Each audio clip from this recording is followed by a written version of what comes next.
Produced by the National Park Service, National Trails Office, National Park Service Arrowhead logo with trees, mountain, lake, and bison. Series of images. Aerial view of New Mexico town showing an abandoned road that had been bypassed by a newer road now surrounded with businesses. Abandoned service station with old Route 66 painted on the front.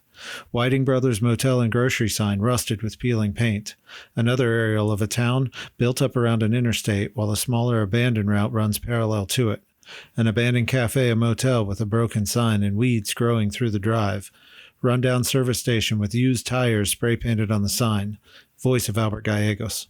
I really feel like the federal government and the state, whenever they started to bypass, the different cities, that was the death of those cities because everything turned to almost a ghost town. When they changed the highway to Highway 40, they built the bypass and everything just died. Voice of Luis G. Sanchez. There were communities that were impacted. They were isolated by the routing of the I-40. The Santa Rosa for years and years was a dead town.